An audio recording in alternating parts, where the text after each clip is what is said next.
உலகெங்கும் வாழும் அன்பான தமிழ் உள்ளங்களுக்கு அநேக கோடி வணக்கங்கள்.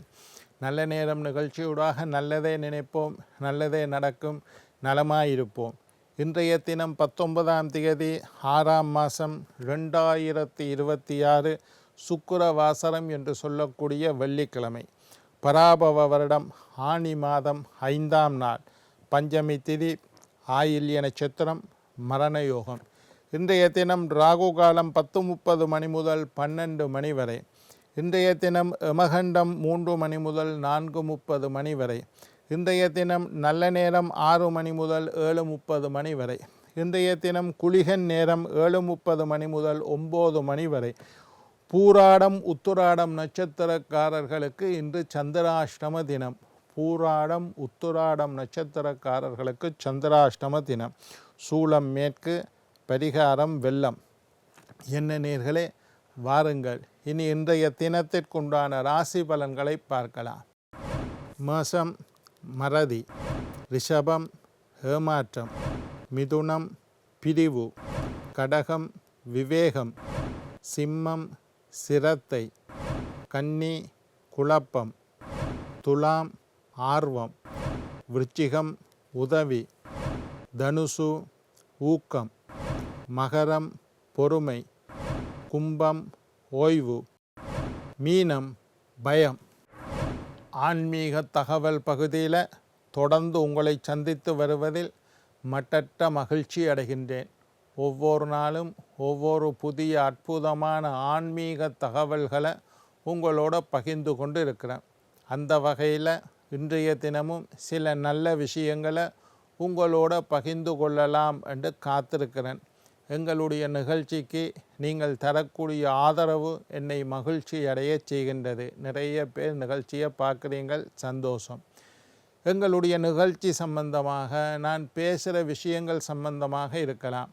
ஆன்மீகம், ஜோதிடம், வாஸ்து சம்பந்தமாக உங்களுக்கு ஏதாவது சந்தேகங்கள், கேள்விகள் இருப்பின் சக்தி டிவி நல்ல நேரம் நிகழ்ச்சி தயாரிப்பாளர் கீழ்கண்ட முகவரிக்கு கடிதம் மூலம் என்னை தொடர்பு கொண்டால் தொடர்ந்து வரக்கூடிய நிகழ்ச்சிகளில் தகுந்த கேள்விகளுக்குண்டான பதில்களை தொகுத்து தர காத்திருக்கின்றேன்.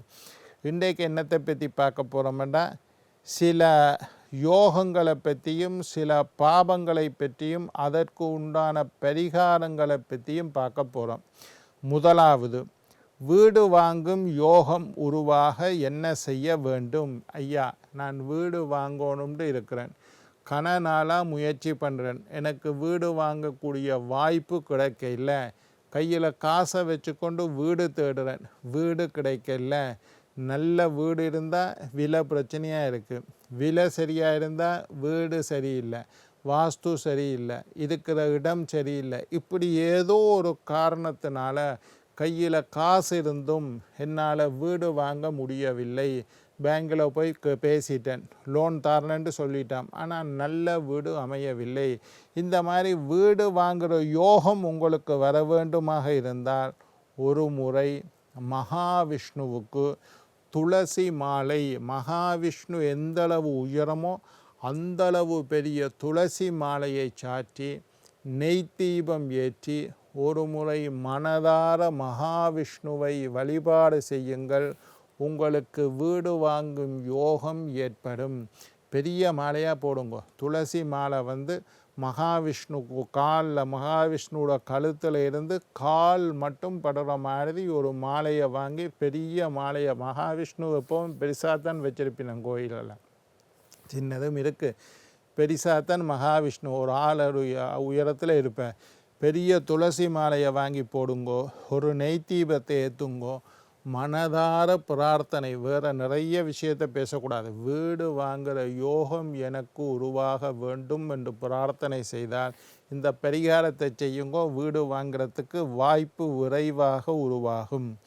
கடன் பிரச்சனையில் உள்ளவர்கள், ஐயா கடன்காரண்ட தொல்லை தாங்க முடியலையா, என்னுடைய வீடு போச்சு, என்னுடைய தொழில் போச்சு, என்னுடைய வாகனம் போச்சு, எல்லாம் கடனால் நான் கஷ்டப்பட்டுட்டேன் ஐயா, கடனை அடைக்க முடியாமல் திண்டாடுகின்றேன், கடன்பட்டார் நெஞ்சம் போல் கலங்கினான் இலங்கை வேந்தன் என்று கம்பராமாயணத்தில் பாட்டு வரும்.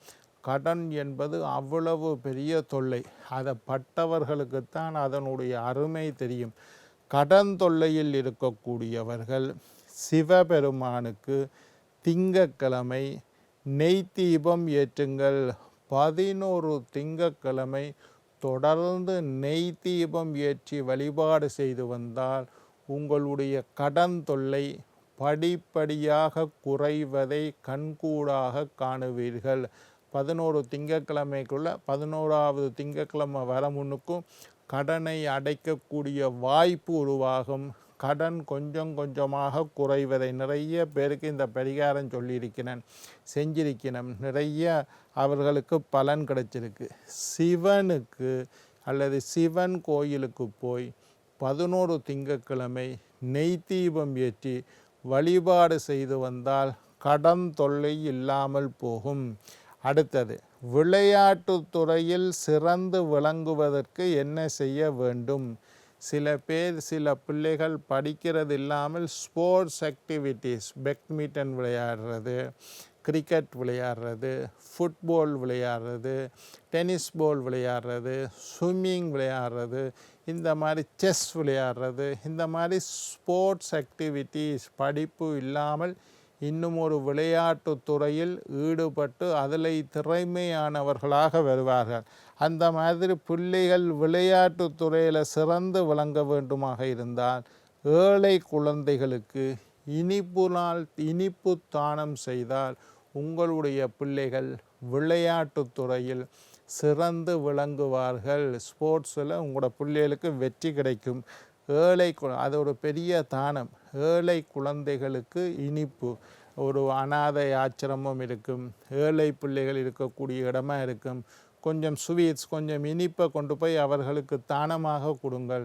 அவர்கள் மகிழ்ச்சி அடைவார்கள். அந்த சந்தோஷம் உங்களுடைய பிள்ளைகள் விளையாட்டுத்துறையில் வெற்றி அடைவார்கள். பாவங்கள் நீங்குவதற்கு, ஐயா நான் தெரிந்தோ தெரியாமலோ பல பாவங்களை செய்துவிட்டேன், எனக்கு தெரியவே பல பாவங்களை நான் செய்து விட்டேன், என்ன தெரிந்து செய்த சில பாவங்கள், தெரியாமல் செய்த சில பாவங்கள், போன பிறவியில் செய்த பாவங்கள், என்னுடைய மூதாதையர்கள் சேர்த்து வைத்த காசு எங்களுக்கு வருதோ இல்லையோ, மூதாதையர்கள் சேர்த்து வைத்த பாவம் எங்களை வந்து சேரும். இந்த மாதிரி எங்களை சூழ்ந்துள்ள பாவங்கள் எல்லாம் விலக வேண்டுமாக இருந்தால் நான் என்ன செய்ய வேண்டும்? அற்புதமான வழி பிரதோஷ விரதம். நான் பிரதோஷ விரதத்தை பற்றி நிறைய பேசியிருக்கிறேன். ஒவ்வொரு சனி பிரதோஷம், ஞாயிறு பிரதோஷம், இந்த மாதிரி நிறைய விஷயத்தை பேசியிருக்கேன். பிரதோஷ விரதம் இருங்கள். நான் சொன்னதுக்கு பிறகு நிறைய பேர் பிரதோஷ விரதம் இருக்கிறீங்க. எங்களுக்கு தெரியாதையா, கலண்டரில் பிரதோஷ விரதம்னு போட்டிருக்கும். நீங்கள் சொன்னதுக்கு பிறகு தான் நாங்கள் கோயிலில் போய் பார்த்தோம். அவ்வளவு கூட்டம் கோயிலில் நிற்கிறது. பிரதோஷ விரதத்தை இத்தனை பேர் இருக்கின்றார்களா? இத்தனை காலம் எங்களுக்கு தெரியாமல் போய்விட்டதே. ஐயா சொன்னதுக்கு பிறகுதான் பிரதோஷத்தினுடைய முக்கியத்துவம் தெரிந்தது.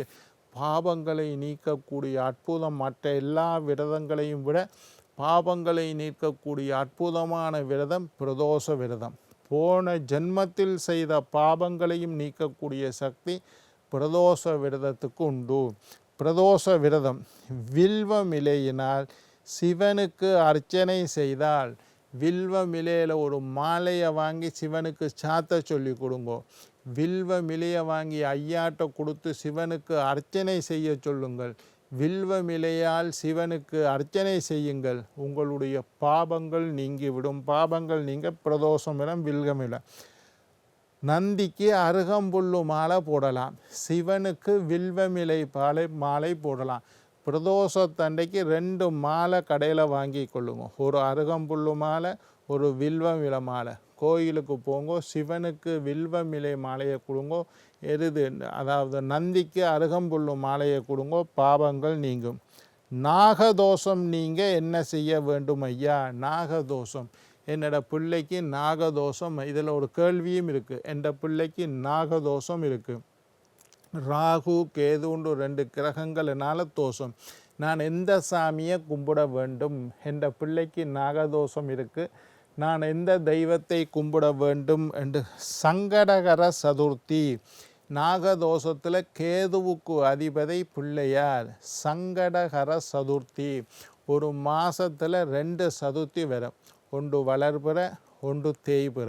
இந்த தேய்பிறையில் வரக்கூடிய சதுர்த்தியைத்தான் சங்கடகர சங்கடங்களை எல்லாம் தீர்க்கக்கூடிய சங்கடகர சதுர்த்தி, சங்கடங்களை தீர்க்கக்கூடிய சதுர்த்தின்னு சொல்கிறோம் தேய்பிறை. இந்த சதுர்த்தி அன்று விரதம் இருந்து விநாயகருக்கு தேங்காய் உடைச்சு அருகம்புல்லும் மாலை சாத்தி நெய் தீபமேற்றி வழிபாடு செய்து வந்தால் நாகதோஷங்கள் நீங்கும். சாபங்கள் நீங்க வேண்டுமாக இருந்தால் என்ன செய்ய வேண்டும் ஐயா? சாபங்கள், எங்களுக்கு யாரோ சாபம் போட்டுட்டோம் ஐயா, எதிரிகளால் சாபம், பெண்களினால் பெண் சாபம், இறந்து போனவர்களால் பித்ரு சாபம், இந்த மாதிரி சாபங்கள், பெற்றோர்களுடைய சாபம், குருவினுடைய சாபம், தெய்வத்தினுடைய சாபம், ஆன்மீக பெரியார்களின் சாபம், இந்த மாதிரி சாபத்தை நான் வாங்கி கொண்டேன் ஐயா. தேய்பிறை அஷ்டமி கால பைரவர் வழிபாடு செய்து வந்தால் உங்களுக்கு பெண் சாபமாக இருந்தாலும், கோசாபமாக இருந்தாலும், குரு சாபமாக இருந்தாலும், பிராமண சாபமாக இருந்தாலும் நீங்கள் மனம் திருந்தி நீங்கள் தேய்பிறை அஷ்டமி கால பைரவரை வழிபட்டால் சாபங்கள் நீங்கும். வாகனம் வாங்கும் யோகம் உருவாக வேண்டுமாக இருந்தால் செவ்வாய்க்கிழமைக்கு முருகனுக்கு நெய் தீபம் ஏற்றி வழிபாடு செய்தால் வாகனம் வாங்கும் யோகம் உருவாகும். என்ன நேயர்களே, நாளை மற்றொரு நிகழ்ச்சியில் உங்களை சந்திக்கும் வரை உங்களிடம் விடைபெறுவது உங்கள் ஜோதிட சித்தர் டாக்டர் ராஜராஜ குருக்கள்.